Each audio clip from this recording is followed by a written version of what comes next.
Welcome back to AP U.S. History. We were talking about President Eisenhower in the 1950s during the Cold War. Certainly, this was a time of unrest in America in terms of civil rights for African Americans. The courts are going to do probably more than any other branch of government to advance the cause of the civil rights movement. Uh, Eisenhower never really saw himself as a civil rights president.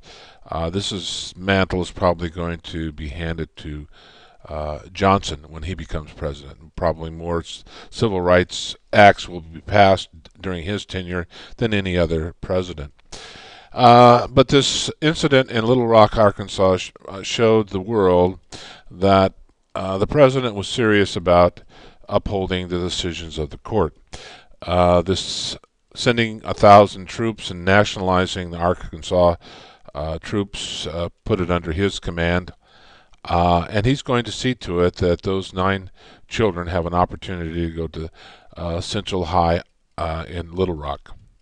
This shows a picture of a particular high school, all white. Of course, white parents kept their children out of the school, or a good number of them did, while the black children attended.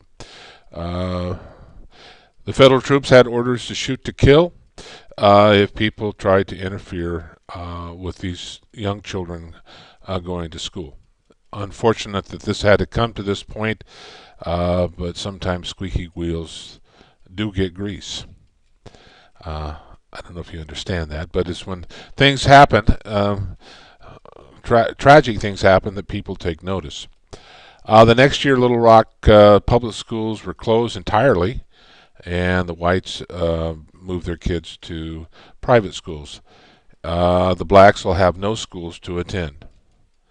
In August 1959, the school board finally gave in to integration after another court said that the ruling said that they had to do it. There's also the Montgomery bus boycott. This is going to be in Alabama. A woman which I think is an American hero, Rosa Parks. Not an exceptional woman, but a diminutive stature, stood against the system. She was arrested for not giving up her seat on a bus in Montgomery, Alabama. They had a law that said that if there were white folks sat in the front and the black people sat in the back. There wasn't another place for her to sit when she got on the bus, so there was an empty seat in the white section. After a stop or two, a white man demands that she give up her seat. She refuses. The bus driver puts her off the bus or calls the police, and she's going to be arrested. She was fined $14 for her egregious act. 150 other blacks were arrested for the same crime following her lead. It's a very emotional time in America. People have to stand up. Martin Luther King preaches nonviolence. He adopts this from Gandhi, his tactics for throwing out the British in India. This shows Rosa Parks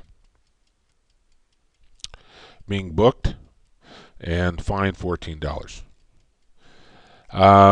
The African Americans who ride most of the buses in Montgomery, they're 80% of the riders, refused to ride the buses, and they walked and they took carpools to get to their jobs. Reverend Martin Luther King became the leader of the boycott. He is the pastor of a local church.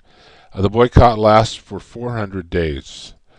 The Supreme Court ruled segregation on Montgomery buses were unconstitutional, and eventually the city fathers, due to the fact that the bus system was losing money, and the court decisions ended the segregation in 1956. But it's going to be a hard-fought battle. Martin Luther King is going to emerge as a civil rights leader for African Americans in the South. He's eventually going to pay with his life for for standing up for his fellow citizens. He preached nonviolence, used the moral argument to change minds. Sit-in strategies became an effective tool. They would just simply sit down and refuse to move and then have to be arrested in places that refuse to seat blacks. Montgomery wards, other department stores, there would be sit-ins and the police would come in, round them up, and they'd put them in the jails. Again, he keeps preaching nonviolence to overcome racial discrimination. Certainly African Americans were not treated as white people were. And we'll pick this up in more detail in Chapter 28 when we look at the Civil Rights Movement. Now, politics during this time, the Cold War, John Foster Dulles initiates a new policy fighting the communists. He encouraged liberation of the captive people in Eastern Europe, the people who were under the communist yoke, and he will use propaganda to persuade people to go a different direction. The Chinese and the Soviets will be aggression will be countered with nuclear weapons directly at the USSR and China. So if they're coming after us, we're going after them. He institutes this idea of brinkmanship. That is, you never back down, and if it takes you to the brink of war, so be it. And each side will wipe out the other, but you never back down. A lesson learned in World War II, Neville Chamberlain, appeasement does not work with tyrants. And so he will reject that appeasement policy, getting along at any cost, no way. The best defense is a strong offense. And he will convince the president that that's the way they should go, and that they need to build up their nuclear arsenal. He also believed in a preemptive strike is, well, if they're intent on destroying us, we may destroy them first. He had a new look military, reduced a military budget by scaling back the Army and Navy while building up a fleet of super bombers and with nuclear weapons. So SAC was created, in which the Air Force had bombers, B-52 bombers in the air, 24/7, and if the president called upon them, they would attack any target in the world, particularly the Soviet Union. Nuclear race would cost less, this is what he believed, than conventional force. More for your buck, so more bang for your buck by building missiles. But in fact, you can't settle all disputes with nuclear missiles and bombs. You have to have a conventional force, and they'll realize this later on. In his farewell speech, presidents always seem to have farewell speeches, as Washington did, and he talked about the evils of political parties and the fact that we shouldn't get entangled in foreign treaties and so forth. Eisenhower warns the Americans about the military-industrial complex, that somehow the military and the industry that supplied the weapons were in a position maybe to exert more influence over society than they needed to or should. And so he was a little worried that there might be a dictatorship in the future, because these two establishments, the military establishment and these factories producing the bombs, might be too cozy. So power on these two groups are enormous, and they, in a sense, they might threaten democracy in the future. His policies, although, helped this conflict to grow. Vietnam was on the radar in the 50s. Ho Chi Minh is a communist who did some of his work in France. He learned from the French. He goes back. He wants to liberate Vietnam from the French.